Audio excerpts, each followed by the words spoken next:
estava envolvido em casos sigilosos de aparições de OVNIs, inclusive de queda desses objetos. Este outro documento, que é da Central de Inteligência, agência americana, também é importante. Claro. Por quê? Bom, este outro documento... Solta o outro. Tá. Este outro documento mostra também o envolvimento de uma central de informação, como a CIA, que é internacionalmente conhecida e considerada muito séria em termos de investigações de modo geral, e mostra como ela sempre esteve envolvida em estudos sigilosos de OVNIs. Quer dizer, neste caso, também assinado por uma autoridade da CIA, mostra que o governo norte-americano está muito preocupado com esse fenômeno já há muito tempo. Esse outro documento, você também disse que é importante, que tem aqui a rúbrica, ou pelo menos uma referência ao Kissinger, né? Exatamente. O que é? Bom, nós sabemos já há muito tempo que o governo norte-americano, como também o governo soviético, essas duas grandes potências, elas detêm praticamente o controle de todas as informações de aparições de OVNIs que ocorrem nos dois grandes blocos. Os Estados Unidos controlam praticamente as informações que vêm da América do Sul, da América Central e da América do Norte, enquanto que a União Soviética detém mais as informações do bloco oriental. Bom, neste caso, este é um telex oficial do Departamento de Estado dos Estados Unidos, do governo dos Estados Unidos, em que, por intermédio da embaixada, o Henry Kissinger solicita ao governo informes sobre um OVNI que teria aparecido no Marrocos. Então isso aqui é apenas para demonstrar que existe uma rede de informações sigilosa que se passa subrepticiamente entre as embaixadas, entre os consulados, entre os governos de todos os países do mundo. Mas vamos aos fatos. Vamos aos fatos. Então vai. Você está aqui por quê? Bom, eu estou aqui porque há 16 anos venho desenvolvendo estudos sobre esses fenômenos, chamados OVNIs ou UFOs, né? Como chamamos aqui no Brasil também. E estou praticamente convicto de que as Forças Armadas de todo o mundo e os governos de todos os países do mundo sempre estiveram criteriosamente envolvidos em investigações avançadíssimas sobre esses objetos, e não de agora, mas desde 1941. Ou seja, antes do caso que nossos colegas mencionaram, de 1947, que teria dado início à chamada Era Moderna dos Discos Voadores. Então vejam bem, isto aqui é um catálogo de um protótipo de uma aeronave discoide, tá? Que foi desenvolvido com o apoio do Departamento de Defesa norte-americano, após 25 anos de estudos sigilosos sobre esses objetos. Esse objeto foi desenvolvido com o apoio de civis, engenheiros civis e também de engenheiros militares. E tudo sugere que esses primeiros protótipos foram baseados em discos voadores que teriam sido capturados por Forças Armadas norte-americanas. Esses objetos estariam sendo guardados na base aérea de Wright-Patterson, nos Estados Unidos, na base aérea de Edwards, na Califórnia. De modo que estudiosos do mundo inteiro, sobretudo em próprios Estados Unidos, têm procurado atuar ou agir legalmente contra o governo norte-americano, exigindo que eles liberem informações concretas sobre se esses objetos existem ou se não existem.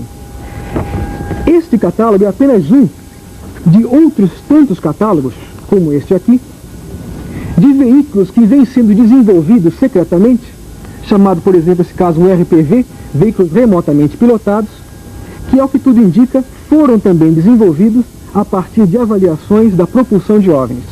Agora, tudo indica, é uma coisa muito vaga. Qual é a evidência maior, né, disso, por exemplo?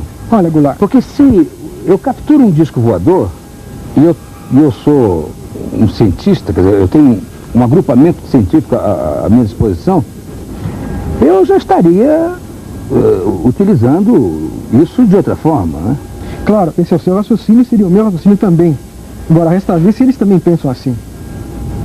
Me parece, por contatos que nós tivemos oficiosos com autoridades das Forças Armadas brasileiras, por exemplo, da Força Aérea, da Marinha e da Aeronáutica, através de 16 anos de estudos, que existem fortes motivos, fortes razões, eu até dou razão a eles, de se manter essas investigações sob sigilo. Principalmente porque nem tudo que envolve esses OVNIs é agradável e nem tudo é tão maravilhoso como todo mundo pensa. Por exemplo, nós sabemos que o FBI esteve nos últimos 10 anos envolvidos em investigações das chamadas mutilações de animais. Ou seja, animais aparecem misteriosamente mutilados especialmente nos Estados Unidos e em outras partes do mundo.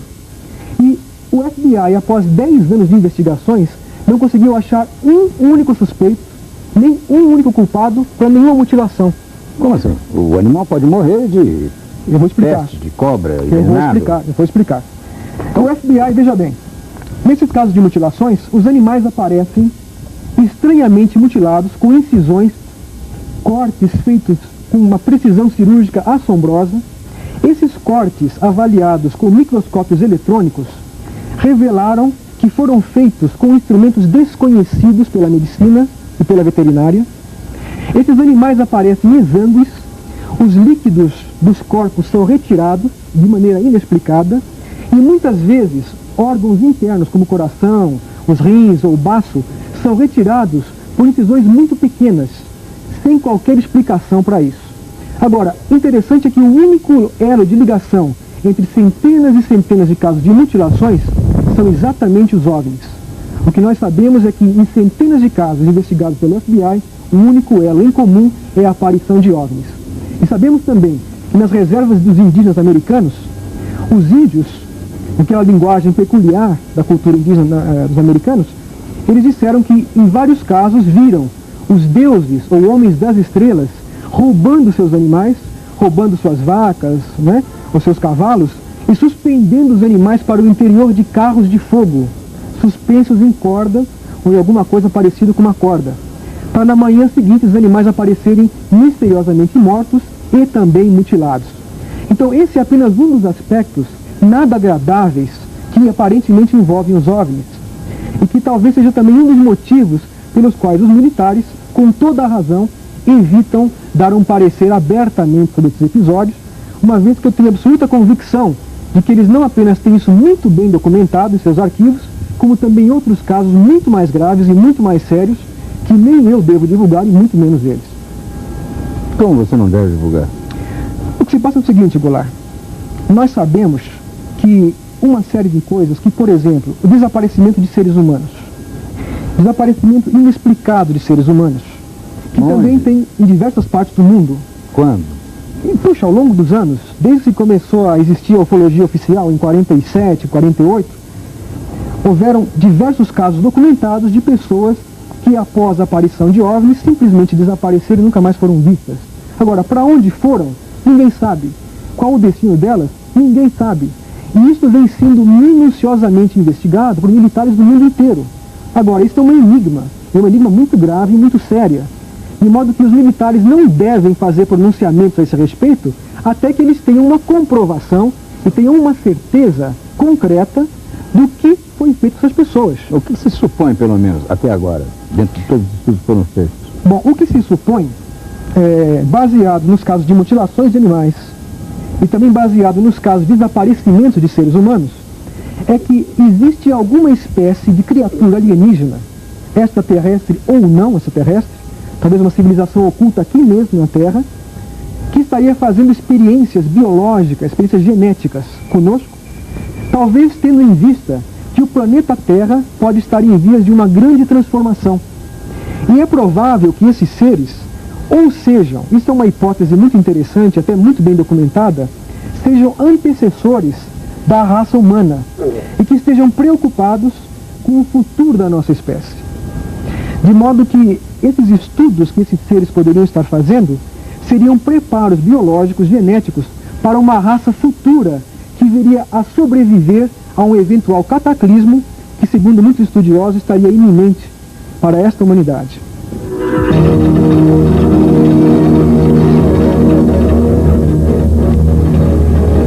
Eu vou encerrar esse programa, mas eu queria uma assinatura final. Então eu proponho que vocês conversem entre vocês sobre as vossas experiências. Eu vou ficar só ouvindo aqui. Agora, do ponto de vista de análise de uma coisa concreta, eu percebi que você insistiu muito nisso. Eu tenho a impressão que os colegas e outros que não estão aqui participariam talvez dessa opinião. A ufologia é uma coisa muito pessoal para quem viveu isso. Eu estou falando isso porque eu vi algo que me convenceu, embora esteja acostumado com todos os fenômenos astronômicos, meteorológicos, tudo o que eu vi realmente estava fora de... Qual é a sua atividade fora? Eu trabalho na indústria automobilística, trabalho na área de computação, minha formação no curso superior é de matemática, né? Então eu tenho alguma experiência nessa área de astronomia desde longos anos. Eu estou acostumado a olhar para o céu, mas nunca dei cabeçada em poste. Certo? Agora, o que eu queria talvez dividir com eles, eu acho que isso talvez seja uma coisa muito importante. Por quem vê, o telespectador que está agora assistindo, poderia ficar na posição que você está, né? Querendo uma coisa assim palpável. De costas. Não dá para ter essa coisa palpável. Isso nos foi negado até hoje. O que nós temos é filmes, fotos e testemunho de pessoas acima de qualquer suspeita, como pilotos de aviação, militares, etc. Inclusive, essas pessoas que foram submetidas a uma série de testes, de ensaios, inclusive hipnose, com regressão mental, e se conclui realmente que eles passaram por experiências realmente estranhas. Isso tudo são provas do fenômeno em si. Fala de um caso. Deixa eu citar um caso. Um o caso. famoso caso de Barney Beth Hill. Em 1961, estava voltando de uma viagem de férias, lá próximo de Nova York, New Jersey, etc. Naquela área. Eles foram acompanhados por um objeto, esses viram esse objeto descer, e depois, daí para frente, a coisa parece que não tinha tido sequência, olharam para o relógio e perceberam que faltava 2 horas na vida deles, que eles não conseguiram registrar. A coisa parou aí. Foram procurar um especialista, o Dr. Benjamin Steinman, um psicólogo, e esse homem, com muita habilidade, conseguiu trabalhar com eles a nível de hipnose. E, entre outras coisas, para encurtar o assunto, os dois estiveram dentro da nave, no solo, não viajaram com isso. E lá dentro foram submetidos uma série de exames, de testes e tudo. Entre eles, um teste em que fizeram na Beth Hill, uma perfuração no abdômen dela, que hoje nós chamamos de laparoscopia, em que eles na nave indicaram que ela estava grávida. Então, havia um processo de gravidez Isso em 40 e não, 61. 61. Mas o ponto mais importante é que ela conseguiu conversar com o comandante desse objeto, e ela viu um mapa estelar na parede. E o comandante perguntou a ela: você entende? Você pode localizar onde nós estamos? A língua provavelmente é uma língua mental, porque ela traduz tudo isso a nível de hipnose. Não se sabe se foi dito em inglês ou se ela compreendia telepaticamente o que ele dizia. Isso ficou meio nublado, né? Mas havia uma compreensão, havia uma comunicação. Então ele perguntou para ela se era possível ela dizer onde nós estávamos naquele mapa. Ela disse que não. Então ele fechou o mapa. Ela falou: não, um momento. Tem pessoas na Terra que conhecem isto. Quis até levar aquilo de volta. Então ele ainda teve, em alguns momentos ele mostrou um mapa com linhas ligando pontos, né, no céu. Era um mapa muito bonito, de efeito tridimensional. Então ele disse que as linhas muito cheias eram linhas de circulação comercial, as linhas cheias mais finas eram linhas de voos normais, né? E as tracejadas eram de exploração, na qual a Terra estava inserida. Mas quando ela revelou esta imagem na hipnose, foi feito um desenho, uma astrônoma americana chamada doutora Marjorie Fish tocou a parada, comprou a briga de testar se aquilo lá que ela viu era verdade. Beth Hill era uma dona de casa comum, como todas as nossas mulheres são, né?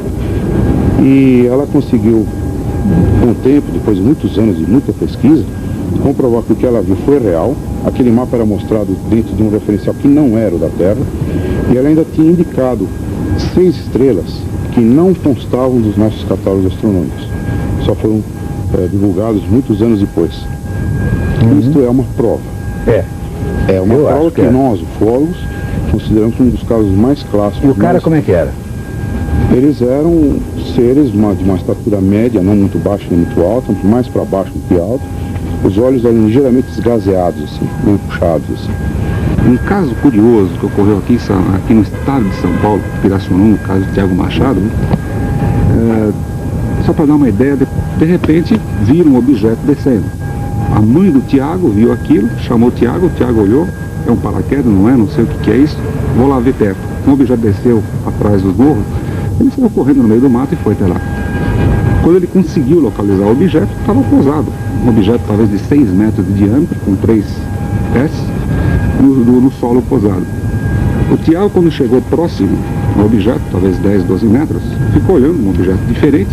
De repente a cúpula em cima abriu e saiu um ser flutuando e desceu até o solo. Na hora ele ficou meio assustado. Ele, sem nenhuma cultura, quando ele viu aquele ser relativamente baixinho, 1,30 m, 1,40 m, ele até imaginou, bom, é pequeno, dá para encarar. E foi se aproximando. E, de repente, esse ser, ele percebendo pelo escafandro que esse ser usava, pela máscara, ele percebeu que tinha os olhos também desse tipo, por causa da Betty Barney Hill, meio esticado e meio oblíquos. Ele ficou meio assustado. Ele puxou um maço de cigarro do bolso, acendeu o cigarro e, na ignorância dele em si do que estava acontecendo, ele não fazia ideia frente ao que ele estava, ele ofereceu o cigarro, jogou massa de cigarro para o ser. O ser deu um passo para trás, abaixou a mão, aquele maço flutuou numa posição de uns 30 centímetros, grudou na mão do ser, ele encostou na perna, não se sabe se ele enfiou no bolso ou não, porque aparentemente não deu para ver, o maço desapareceu ali. Logo depois, os familiares, mais um para morrer de câncer lá. Os familiares do Tiago foram atrás dele. De repente, aquela multidão toda foram se aproximando. Quando os seres desse objeto perceberam que estava a multidão se aproximando, o ser voltou sempre de costas para o Tiago, sempre de frente para o Tiago, de costas para a nave, flutuou e entrou na aeronave, nessa nave. O Tiago ainda imaginou de querer entrar nesse objeto. Nesse instante, no alto da cúpula, aparece um ser com uma espécie de uma caixinha na mão com uma ponta e disparou um tiro, aparentemente de luz. É algo parecido com laser, mas não é laser, uma energia desconhecida. Atingiu a coxa direita do Tiago. Ele ficou completamente paralisado. Logo em seguida, a nave levantou o voo, saiu e foi embora. Esse caso, inclusive, foi pesquisado pela Aeronáutica Brasileira, lá de Pirassununga. Uma coisa curiosa, nós sabemos que a energia que envolve todo o disco tem origem eletromagnética, interfere em televisões, interfere em transformadores, faz uma série de efeitos. Houve casos em que o objeto passou e torceu troncos de árvores, sem quebrar, torceu e entortou totalmente. Nós concluímos que quando o Tiago imaginou se aproximar do objeto, talvez eles tenham disparado para proteger a integridade dele. Porque se ele se aproximasse muito na hora da nave sair, seria totalmente destruído ou queimado em função desse campo. É uma conclusão que nós tiramos do caso. Nesse contexto todo, eu acho que é muito importante se mencionar as experiências dos astronautas e dos cosmonautas soviéticos. É muito importante porque eles são pessoas muito bem treinadas, são tecnicamente qualificadas, e a gente sempre dá muito valor aos relatos dos astronautas e dos cosmonautas. Especialmente a um relato feito por um homem que é uma autoridade mundial em astronáutica, que é Maurice Chatelain, é um matemático, colega do Ademar Gente de Mello. E Maurice Chatelain foi praticamente o chefe de comunicações das missões Apollo com a Lua, aquelas missões lunares.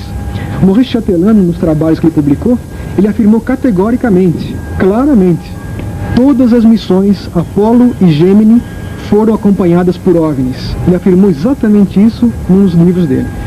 Quer dizer, é uma autoridade mundial em astronáutica.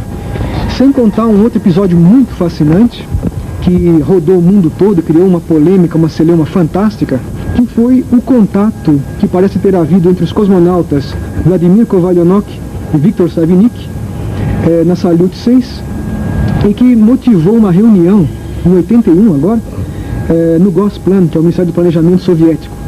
Nessa reunião estavam 12 cosmonautas e 200 cientistas, entre físicos, matemáticos, engenheiros, o diabo a quatro. Quer dizer, só para quê? Para discutir um filme que teria sido feito a bordo da Salyut, onde eles mostram a aproximação de um objeto esférico, e nesse objeto haviam seres lá dentro, que teriam passeado, inclusive, pelo espaço, ao redor da nave, se aproximando da Salyut, sem aparelhos de respiração visíveis, pelo menos.